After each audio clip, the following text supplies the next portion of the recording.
Well, tonight the mystery deepens surrounding a weekend birthday celebration that took a deadly turn in the middle of Lake Oconee.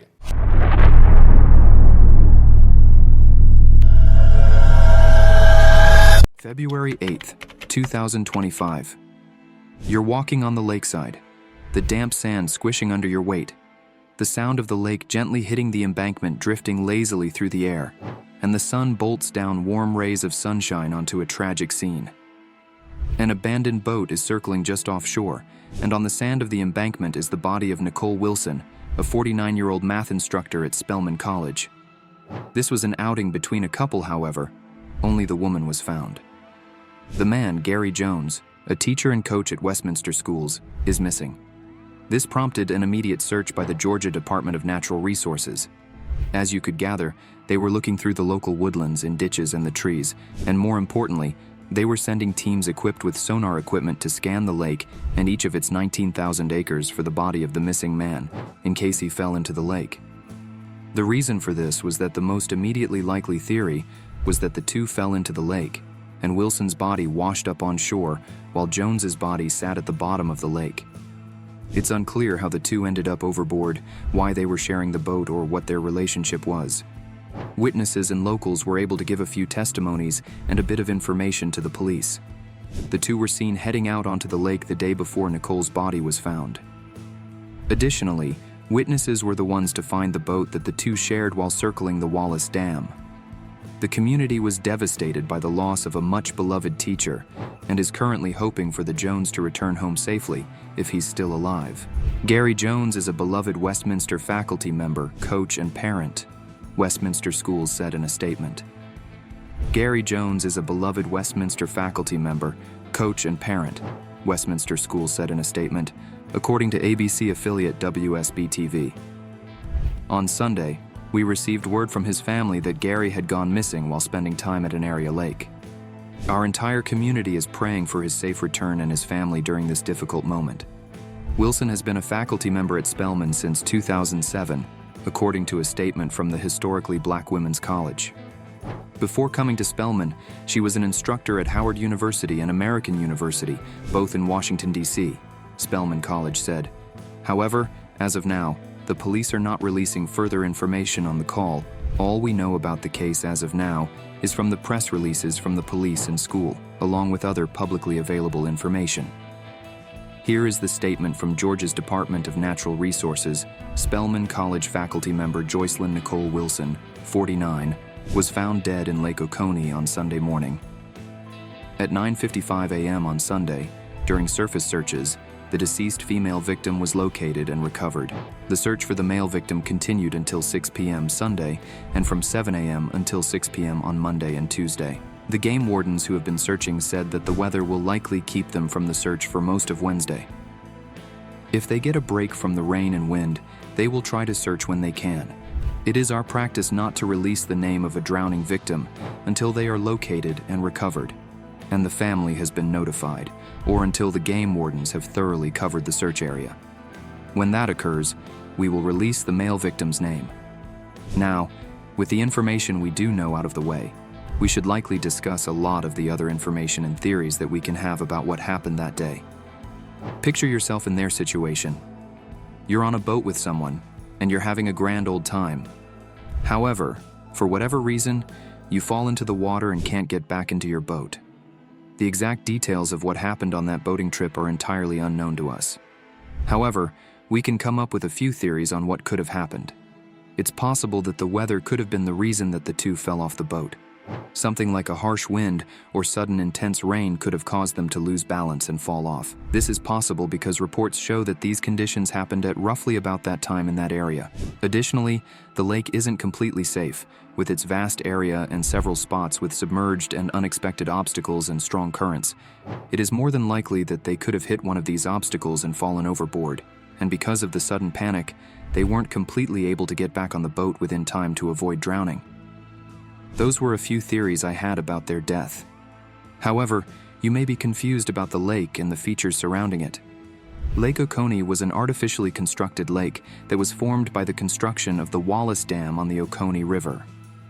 The project was finished in 1979 and was part of a broader effort to use the dam and other dams to provide hydroelectric power to the rest of the region. The Wallace Dam also provided a second function.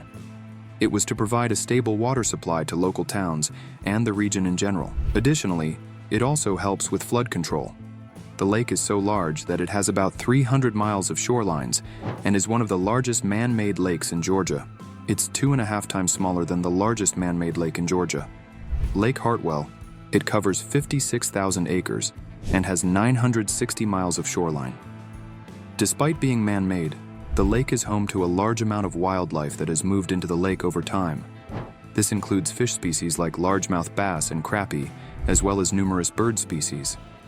The lake's environment has fostered a thriving ecosystem, which has drawn many people to come to fish, camp, and generally enjoy recreation on and around the lake.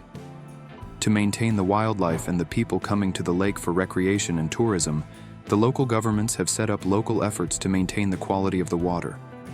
Because the lake is perfect for fishing, many people have chosen to move around the home, and what we've found is that over the years, more and more people have made the lake into a popular destination for vacation homes, resorts, and other recreational centers.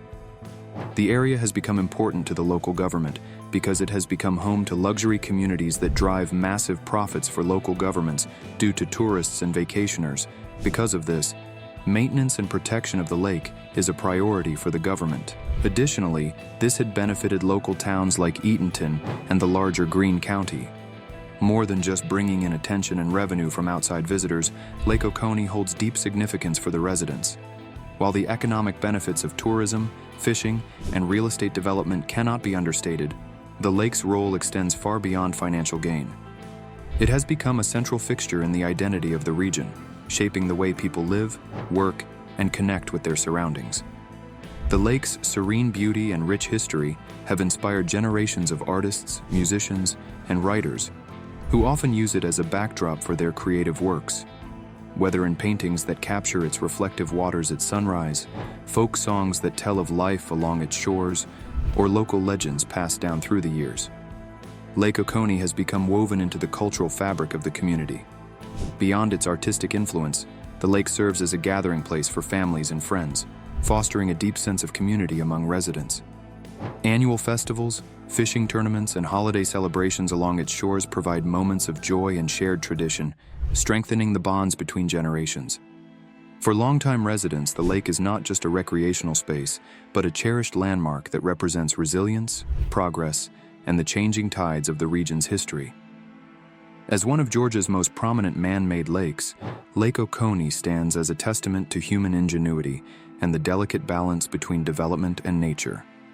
Over the past few decades, it has come to symbolize not only economic growth, but also the enduring relationship between the people and the land they call home. However, despite the lake's majesty, its size and the isolation of some of its areas have inspired many local myths and legends about the lake. Often these myths and legends are based on sightings of ghosts or ghouls, or any number of ghastly apparitions. Generally speaking, because the lake is man-made, there is a certain air about it, almost like a violation of the natural order, which feels wrong for many people. This feeling of violating nature adds a level of eeriness to the location that is oft under-discussed. And with the lack of information and evidence surrounding the case, it's tempting to attribute the disappearances in this case to many supernatural or mythical forces. Of course, these aren't real. However, it is fun to theorize about. So let's discuss and introduce the many myths of the lake. I'll start with the most famous myth surrounding the lake and its surrounding waterways. There is a legend of a sea beast swimming through the Altamaha River, where there are sightings of what is referred to as the Altamaha River, and there is limited evidence to suggest its existence. In 2002, a 20-foot-long, 6-foot-wide creature was seen near Brunswick, and 8 years after that, there was a sighting of the creature in the channel of Fort King. A local fisherman was the one to spot the beastie, and the man happened to be able to catch footage of the monster. According to him, the monster is a Loch Ness-type monster. According to legends, the monster is attributed to many unexplained disappearances, likely snatching people from boats on the shore and eating them while they are in the water. Now you may be wondering, this is the Altamaha River. How does this connect to the Oconee River? Well, the Altamaha is being fed by the Oconee River. The disappearance of Gary Jones and the tragic death of Joycelyn Wilson have left scars on the community, and those closest to the two, their presence will be missed, and it's sure to affect them greatly. As their loved ones look for closure and final answers to the questions and mysteries that haunt this case. It's crucial to understand that these cases are sensitive and should be treated with an appropriate level of seriousness and respect to honor those who are missing and avoid offending those who are still alive. As these cases unfold, it's important to stay vigilant and aware of the situation.